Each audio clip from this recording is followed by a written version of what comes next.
is to acquit the president and to leave it to the voters to choose their president. So Democrats focus on Trump with a portrait of a president they want voters to think about in the run-up to November. He has betrayed our national security, and he will do so again. He has compromised our elections, and he will do so again. You will not change him. You cannot constrain him. He is who he is. Truth matters little to him. What's right matters even less, and decency matters not at all, said Adam Schiff. He is a president who can never be trusted to do the right thing. You just can't. He will not change, and you know it. Then again, Trump's determination to do things his way is precisely why millions of Americans voted for him in the first place. And after these many weeks of the impeachment process, the fact is, millions of Americans are still set to do so again. And Trump knows it. Paul Hunter, CBC News, Washington. President Trump's impeachment trial resumed Monday with closing arguments to senators who seem largely unswayed by arguments so far. Even as President Trump has orchestrated this cover-up and obstructed Congress's impeachment inquiry, he remains unapologetic, unrestrained, and intent on continuing his sham to defraud our elections. This was the first totally partisan presidential impeachment in our nation's history, and it should be our last. In a Republican-controlled Senate, which opted not to call witnesses in the trial, Wednesday's vote is one in which the president will almost certainly be acquitted. As a result, President Trump says he will likely have a difficult time working with Democrats. Even as his trial was going on, he tweeted on Monday, "I hope Republicans and the American people realize that the totally partisan impeachment hoax is exactly that, a hoax." One test of what comes next will be Tuesday, as Trump delivers his State of the Union address in the same chamber which impeached him. Sitting behind him, House Speaker Nancy Pelosi, who, according to her spokesman, hasn't spoken with the president since October. In Washington, I'm Emily Schmidt.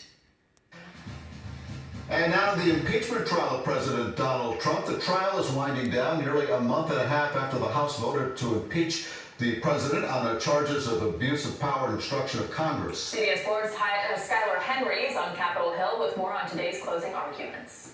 The Senate will come to order. White House defense lawyers blasted the charges against President Trump as partisan as they made their closing arguments for acquittal. This entire campaign of impeachment that started from the very first day that the president was inaugurated was a partisan one. The only appropriate result here is to acquit the president and to leave it to the voters. House managers made a final plea for senators to remove the president from office. The eyes of history are watching. The Senate can still do the right thing. We must say enough. He has betrayed our national security, and he will do so again. He has compromised our elections, and he will do so again. You will not change him. Senators will have the chance to explain how they intend to vote with floor speeches over the next 3 days. The GOP-controlled Senate is expected to take a final vote Wednesday to acquit President Trump on both articles. In a Fox News interview that aired before the Super Bowl Sunday, President Trump cast doubt on being able to work with congressional Democrats in the future. Well, I'd like to, but it's pretty hard when you think about it. I'm not sure that they can do it, to be honest. Some Senate Democrats say they want the president to move past the moment to get back to work on the issues. I think it would be a tragic mistake for him to conclude he cannot work with us. I think we should encourage our president to rise to this challenge. President Trump called the proceedings a, quote, totally partisan impeachment hoax on Twitter Monday.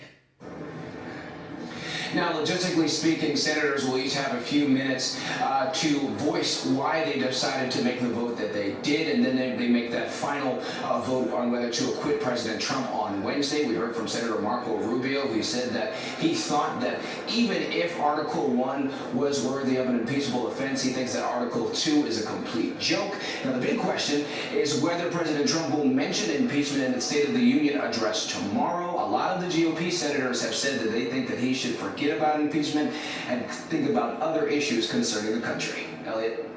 They want him to move on. Skylar Henry, thank you very much for that live update from Washington. And more now on the Trump presidency. President Trump is getting ready to deliver his annual State of the Union address tomorrow night, as you just heard. In the primetime speech, the commander-in-chief will focus on prosperity and issues affecting America's working families. A senior administration official says the president will encourage Congress to work with him to continue building an inclusive economy. And look for much more on the Trump presidency and the impeachment trial on the CBS Evening News with Nora O'Donnell. That's at 6:30 after CBS.